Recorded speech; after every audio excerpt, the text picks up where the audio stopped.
Sasa hivi ni nasaha za Mheshimiwa Mufti na Shekhe mkuu kwa Waislamu nchini, pamoja na kumkaribisha mgeni rasmi Mheshimiwa Mufti Dr. na Shekhe mkuu Abubakar Zubeir bin Ali. Sasa ni muda wako, na lile mkuu sasa ndio nalitumia hapa. Naomba waandishi wa habari mnikoti, Shekhe mkuu Mufti wa Tanzania, sio shekhe mkuu wa mkoa. Mimi ndio mkuu wa itifaki, naomba mnikoti hivyo.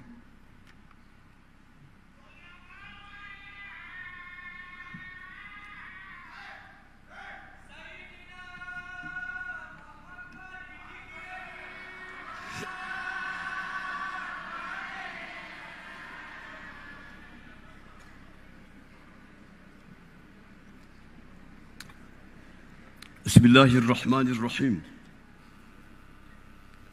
الحمد لله الذي جمل الأعياد بالسرور، والصلاة والسلام على سيدنا محمد وعلى آله وصحبه إلى يوم البعث والنشور.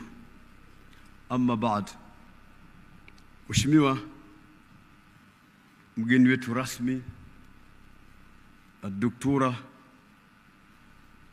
Rais wetu wa Jamhuri ya Muungano wa Tanzania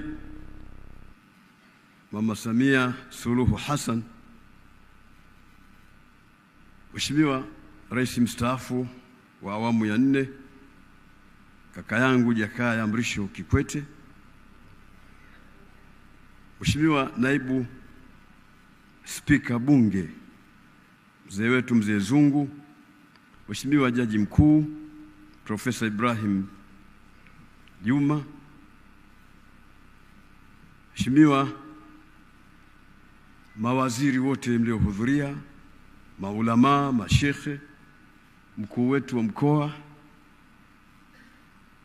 katibu wetu wa baraza, mwenyekiti wa baraza, viongozi wote wa serikali mliopo na vyama, viongozi wa taasisi mbalimbali za kidini, bila kumsahau Mama Salma Kikwete na mwenyekiti wa jumuiya ya wakina mama BAKWATA Taifa Mama Shame Mkani, pamoja na mtoto wetu Mariam Mtambo ambaye ni mwenyekiti wa jumuiya ya wakina mama mkoa wa Dar es Salaam. Lakini ndugu yangu Athman Rashid, huyu ngoja nimtaje kabisa, ambaye asubuhi nilimtaja nikamwambia lazima ufiki kwenye baraza la Idi. Wakurugenzi wa taasisi mbalimbali za serikali mliopo, makamishna mliopo, kina baba na kina mama, wakati haututoshi sana, nataka tumwachie mheshimiwa apate nafasi ya kuzungumza zaidi. Tukubaliane tu kwamba itifaki imezingatiwa. Assalamu alaikum wa rahmatullahi wa barakatuh.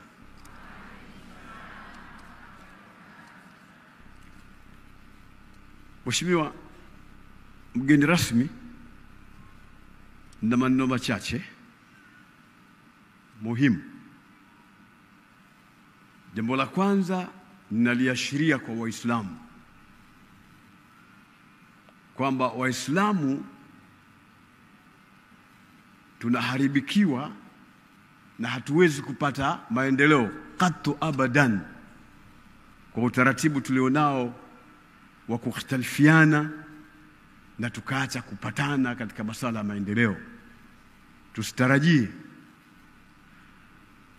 kuweza kupata maendeleo ya aina yote katika sura ya namna hiyo, hakuna.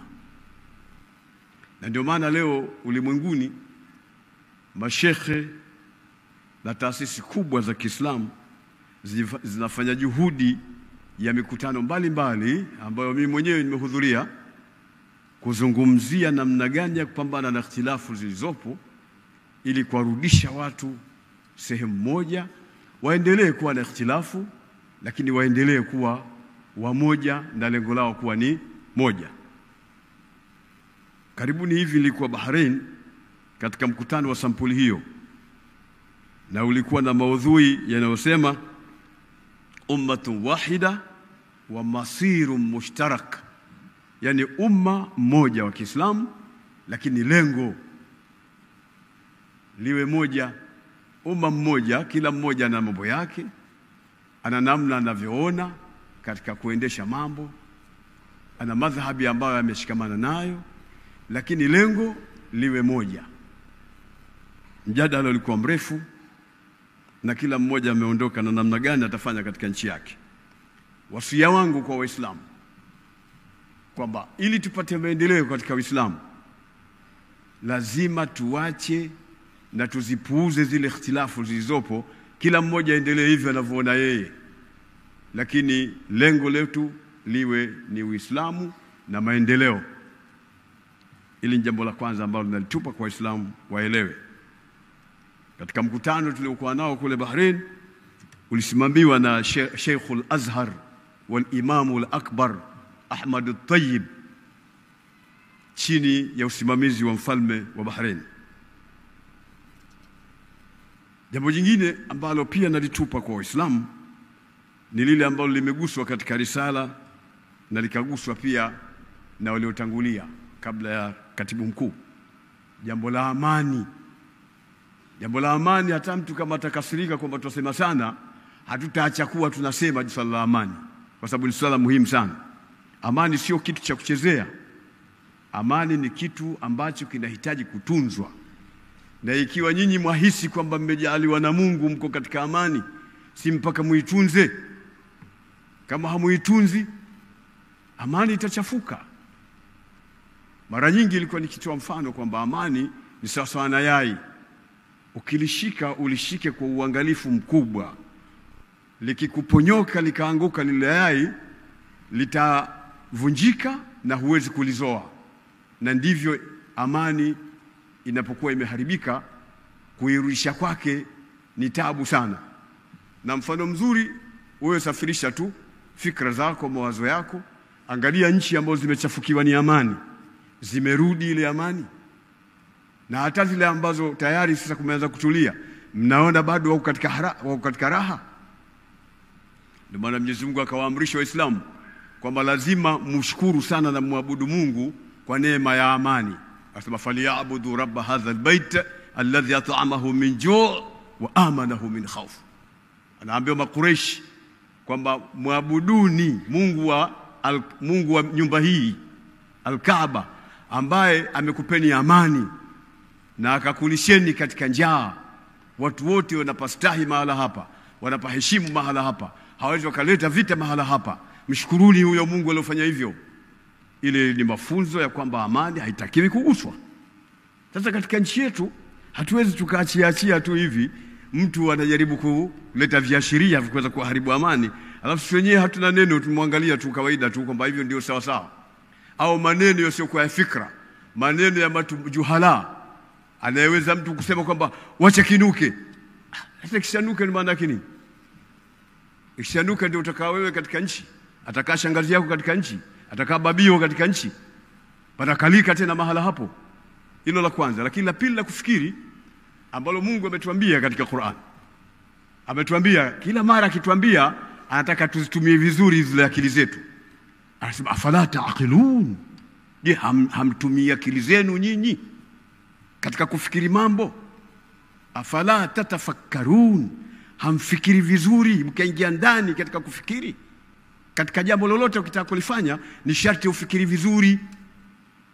Idha aradta an taf'ala amran fatadabbar aqibata, ukitaka kufanya jambo fikiria mwisho wake. Mmefikiri vizuri mpaka mnaona tini mahala unaweza kufanya jambo lolote na hata likitokea halina neno?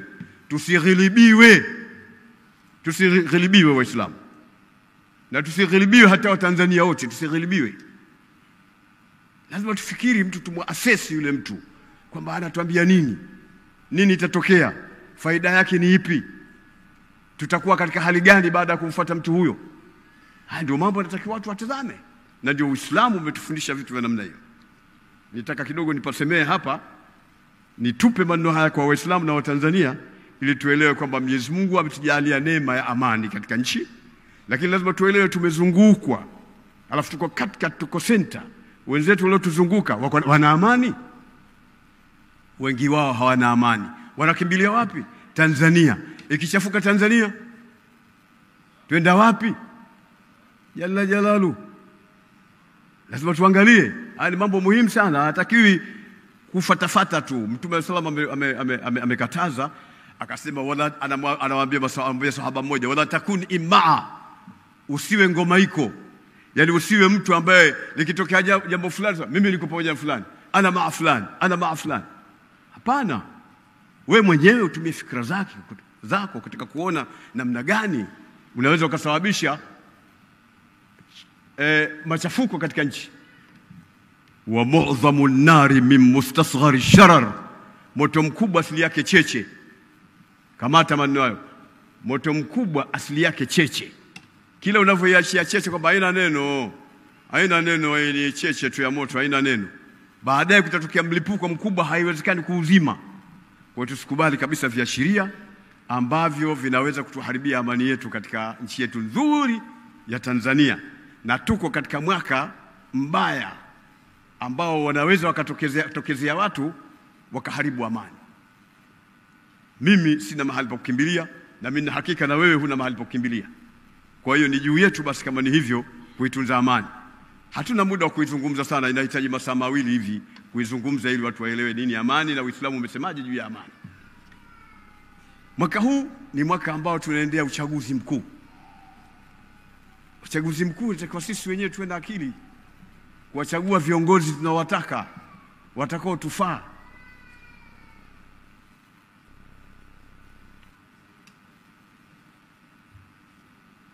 Sio hivi hivi tu, yani haiwezekani Muislamu akawa anajifanyia jambo hivi hivi tu.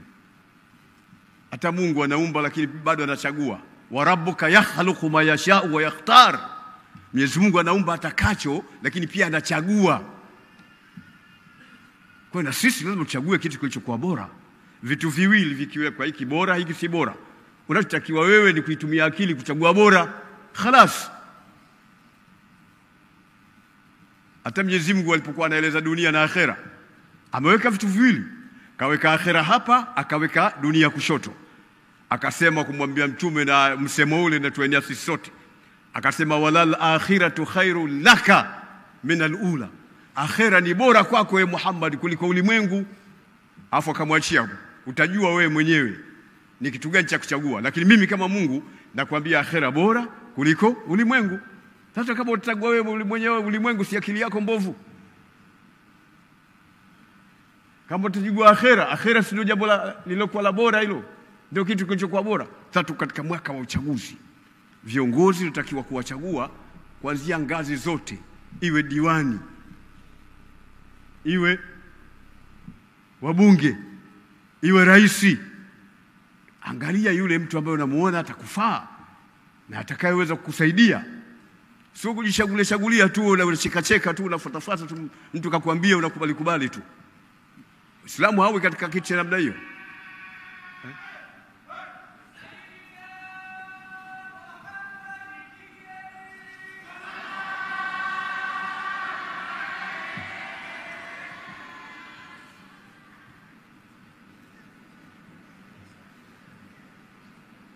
Tulikuwa tunasoma zamani shuleni, kuna methali inasema kizuri cha jiuza, kibaya khalas. Wa ala labibi takfihi al-ishara, wanasema Waarabu. Mtu mwenye akili anaambiwa kidogo anaelewa sana, hatuna haja kuendelea. Jingine, tuendelee kumwomba Mwenyezi Mungu Subhanahu wa Ta'ala katika mwaka huu. Dua kwa wingi misikitini, tukiwa majumbani, tukiamka usiku kuswali. Tumwombe Mwenyezi Mungu uchaguzi upite kwa salama na amani, na Mwenyezi Mungu atujalie tupate kheri na baraka katika nchi yetu, tupate viongozi wazuri watakao tufaa, ambao tumewachagua wenyewe kwa uchaguzi wetu wenyewe. Mwenyezi Mungu atupe baraka ya namna hiyo. Kipindi hiki tufanye sana dua, na viongozi wetu tulionao pia tuombe Mungu. Viongozi wetu wote waliopo, waliostaafu, tuombe Mungu, na sisi wenyewe tujiombee. Amesema Mtume, man daa li amirihi faqad daa li nafsihi. Anayemwombea kiongozi wake kajiombea mwenyewe, wala sio kwamba kamwombea nani kiongozi wake, kajiombea mwenyewe. Kwa sababu kiongozi akitengenekewa, wewe raia na wewe unatengenekewa.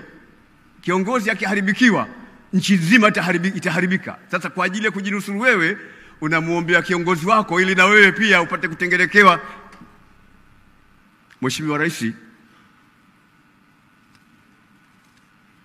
tuna mengi sana tuliyopanga kuyazungumza, lakini hatuna nafasi nayo katika kuyazungumza. Sasa nikuombe kwa heshima kubwa na taadhima, uchukue nafasi uzungumze na Waislamu, bali uzungumze na Watanzania wote kwa namna ambayo ulioipanga leo katika baraza letu hili la Idi. Karibu sana Mheshimiwa Rais.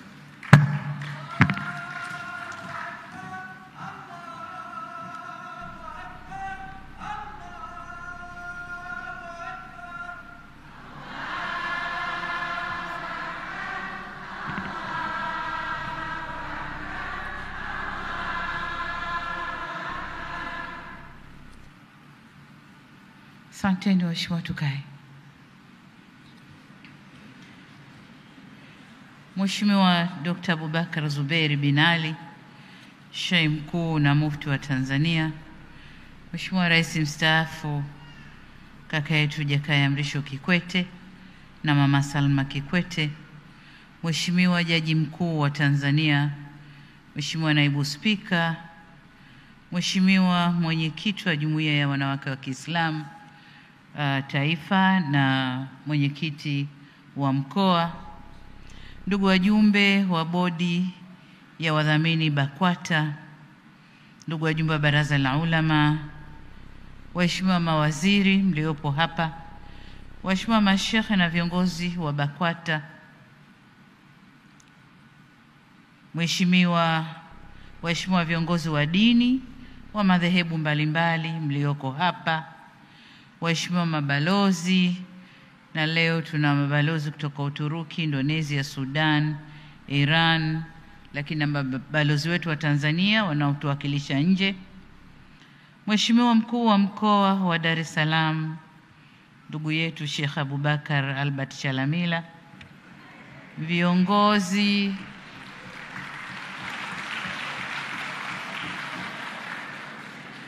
waheshimiwa viongozi wenzangu wa chama au vyama vya siasa na serikali mlioko hapa, ndugu wanahabari, wageni wote waalikwa, mabibi na mabwana, asalamu alaykum wa rahmatullahi wa barakatuh.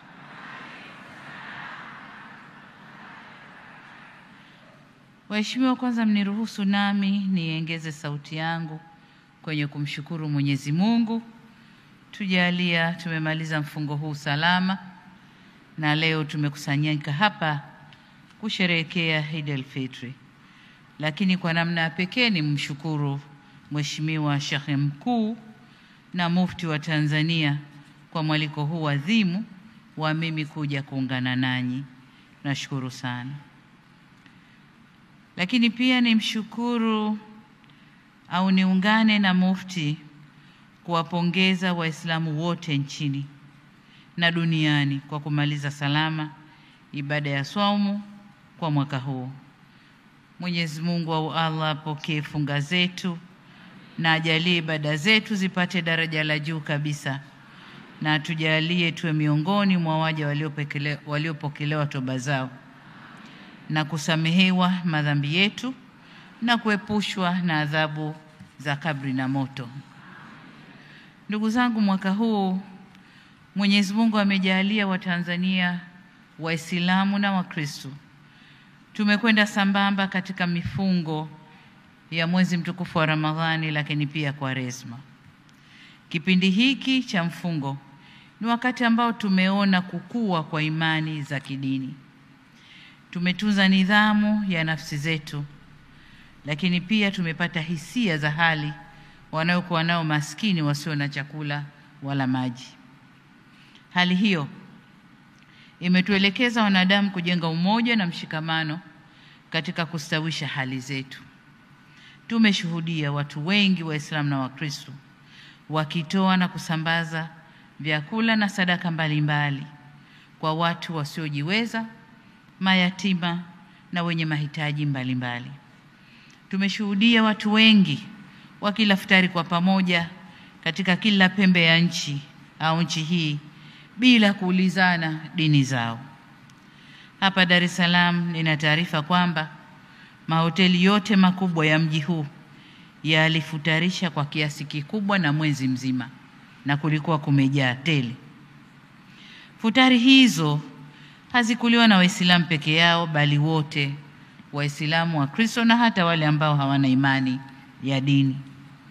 Hili ni funzo kwamba penye imani, yani spirit, wajibu, commitment, na kujali, caring, kunaleta kushirikiana au kushirikishana na kujenga umoja wa kijamii, na ndicho kilichotokea katika mwezi mtukufu.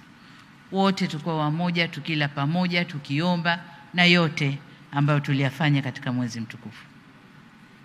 Leo tunaposherehekea Eid al-Fitri baada ya kumalizika kwa mfungo wa Ramadhani, ni wasihi Waislamu na wananchi wote tuendeleze ucha Mungu tuliouonesha katika kipindi cha mwezi mtukufu wa Ramadhani. Tuzilinde ibada tulizozifanya kipindi cha Ramadhani na kujizuia na vitendo vinavyomchukiza Mungu au maasi. Tuendelee na umoja na mshikamano tuliokuwa nao kwenye msimu wa mfungo.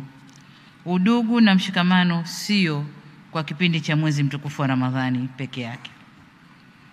Mheshimiwa Mufti, ndugu viongozi na ndugu Waislamu, kama mnavyofahamu,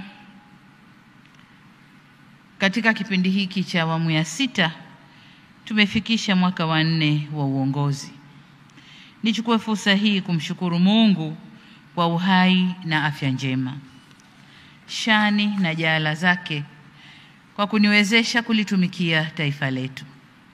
Shukrani zangu za dhati kwa viongozi wa dini nchi nzima kwa kunipokea kwa mikono miwili tangu nipopokea dhamana hii.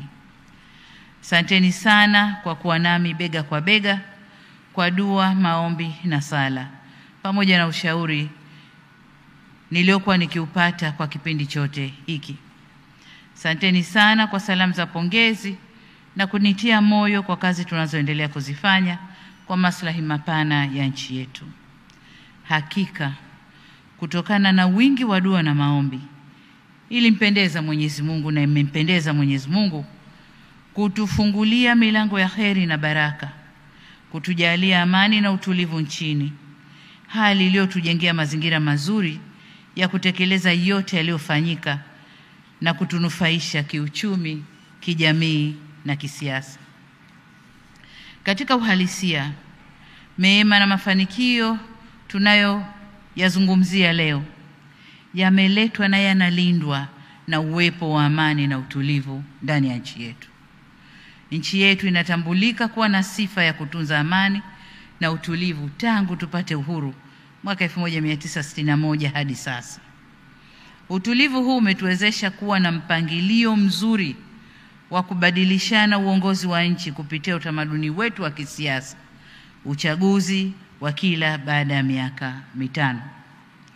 Kwa namna ya kipekee, nataka niwashukuru viongozi wa dini nchini kwa kuendelea kuwa walinzi imara wa amani yetu.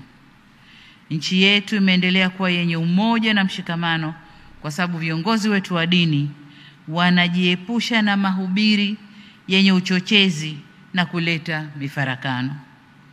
Pamoja na mafanikio hayo, nitumie fursa hii kuwakumbusha kuwa kama walivyogusia wenzangu, Mheshimiwa Mufti na wengine walionitangulia kusema, kwa mwaka huu tunakabiliwa na uchaguzi.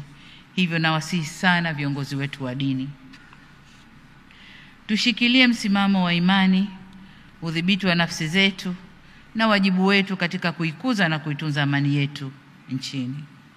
Alikadhalika niwaombe katika madhehebu na makundi yenu mbalimbali muweze kuwadhibiti wale wachache miongoni mwenu walio na mwelekeo wa kuhubiri na kupandikiza chuki kwa wananchi dhidi ya serikali yao. Waache kufanya hivyo. Ni vyema sote tujue kuwa katika mifarakano na hasama, hakuna atakayeibuka mshindi, bali kutatokea hasara na majanga.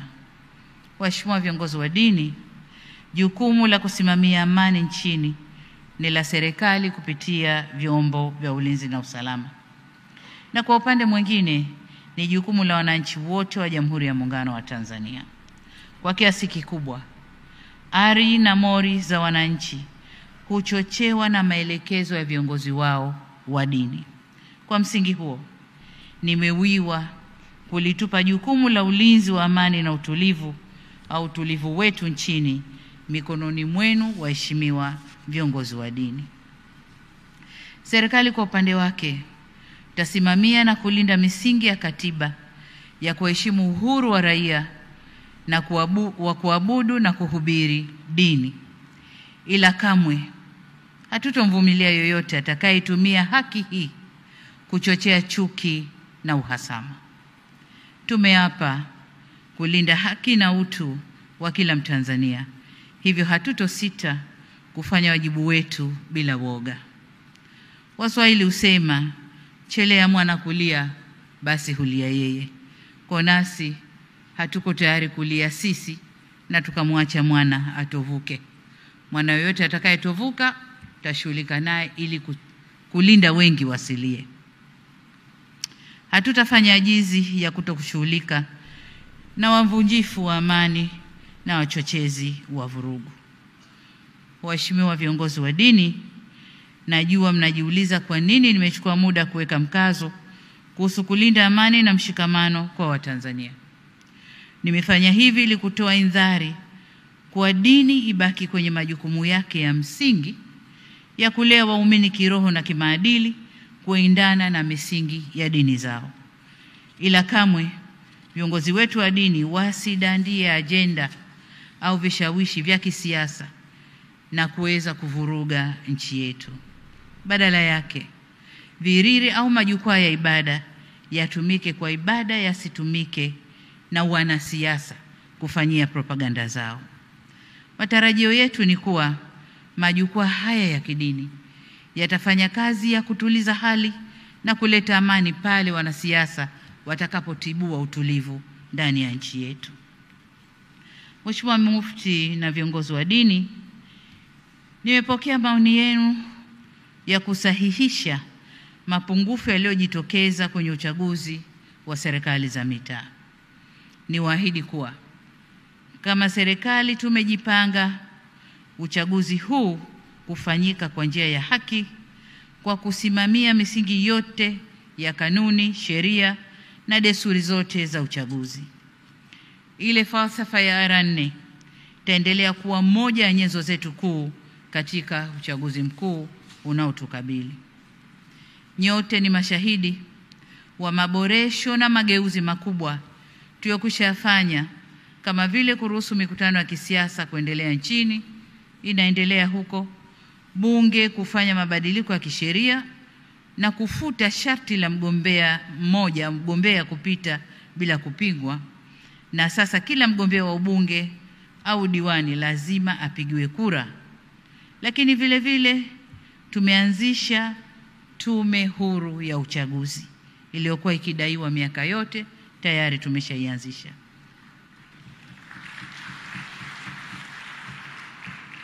Tumeweza kufanya haya yote kwa kushirikisha wadau wote wa kisiasa na tulikubaliana hivi.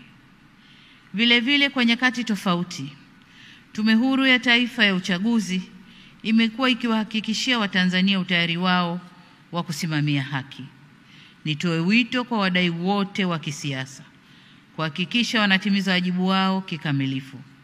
Milango ya serikali ipo wazi kusikiliza wadau mbalimbali, ikiwemo kupitia majukwaa yaliyopo kama vile Tanzania Center for Democracy na majukwaa mengine yanayoruhusu tuzungumze. Nanyi viongozi wa dini, mtusaidie kuelimisha waumini umuhimu wa kutumia haki yao ya kidemokrasia ya kupiga kura ili waweze kuchagua viongozi wenye weledi, wachapakazi na watakaoleta maendeleo. Nimefurahishwa sana na kauli mbiu yenu inayosema amani ndiyo msingi wa maendeleo. Shiriki uchaguzi kwa salama na amani. Hii inaonyesha kuwa mnatambua wajibu wenu kwa elimu ya mpiga kura ni jukumu shirikishi na si la viongozi wa serikali peke yao. Ni vyema tukafahamisha Watanzania kwa sie ni ndugu au udugu wa Tanzania unakuja kwanza, na kamwe tusiruhusu itikadi za kisiasa zikatugawa, kwani kuna maisha baada ya uchaguzi. Mheshimiwa Mufti na viongozi wa dini, nikupongeze wewe binafsi Mheshimiwa Mufti na watendaji wote wa BAKWATA kwa kazi kubwa na kazi nzuri ya kupeleka mahujaji kule Maka kila mwaka. Kwa miaka mingi mmeweza kuwasafirisha, kuwahudumia na kuwarejesha salama mahujaji wetu hapa nyumbani.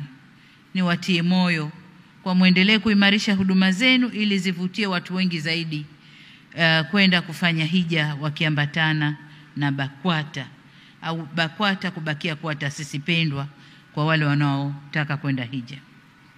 Hapa pia niziombe taasisi zenye kupeleka watu hija wawe na weledi na wasimamie kazi yao vyema. Si vyema kuwakirihisha mahujaji kutokana na kuwa na utaratibu usio na uwazi na kutokuwa wa kweli kuhusu huduma kamili zinazotolewa na taasisi mbalimbali zinazopeleka mahujaji. Kwa upande mwingine, ni vyema mkazingatia vigezo vilivyowekwa au mlivyowekewa kwenye usajili wenu ili kuondoa adha na kadhia kwa mahujaji.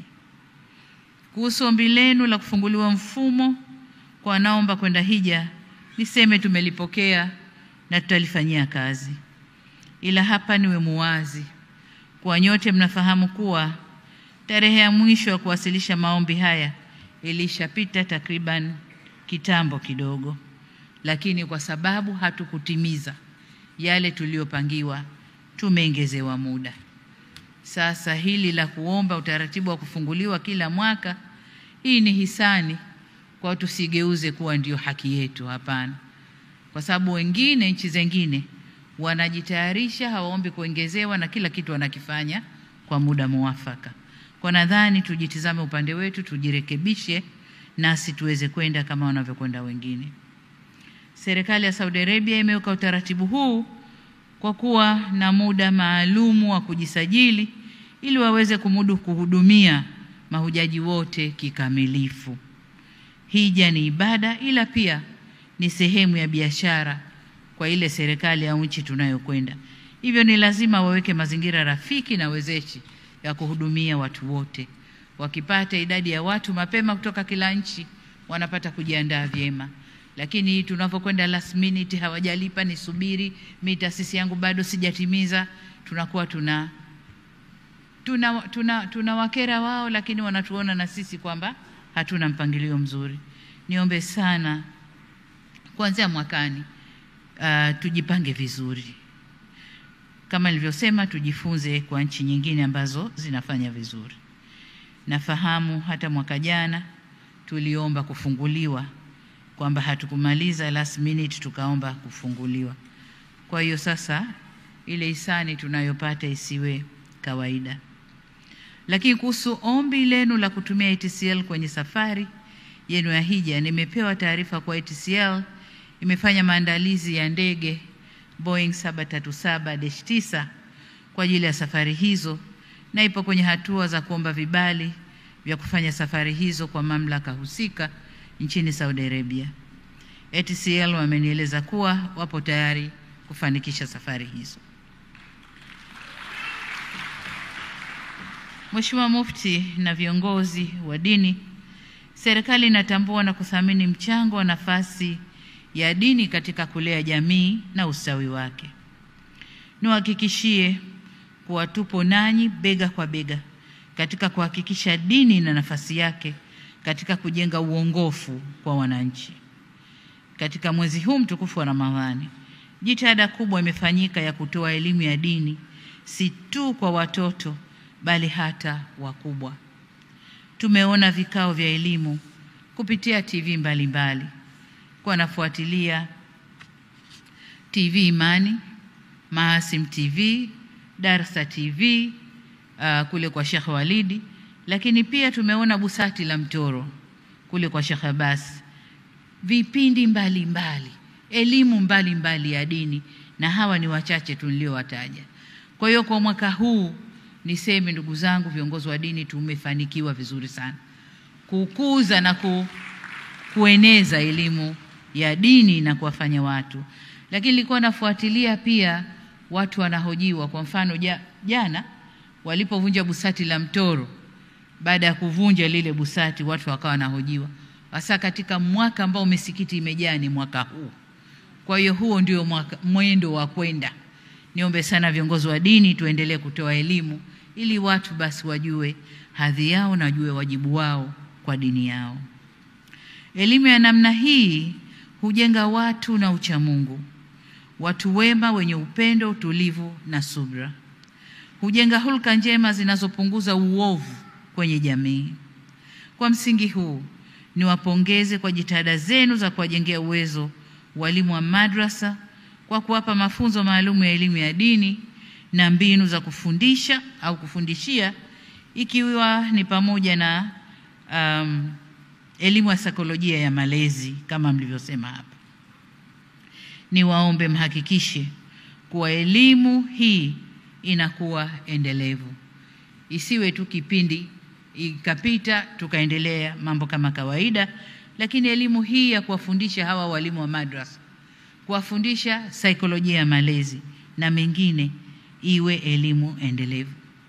Na nasisitiza hili kwa sababu bila walimu hawa kupewa elimu, ni wazi kuwa tunahatarisha kupeleka watoto wetu madrasa kwa watu wasiojua kukaa nao.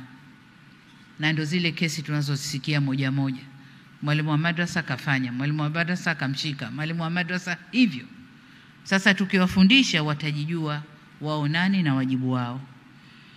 Kwa upande wetu serikali tuendelea kuchukua hatua za kisheria au kisera kuimarisha ustawi wa jamii, na niwaombe viongozi wa dini muendelee kutusaidia kuilinda taasisi ya familia na kuweka vijana wetu kiimani au kuwajenga vijana wetu kiimani, ili kwa pamoja tuweze kulinda taifa letu dhidi ya mmomonyoko wa maadili.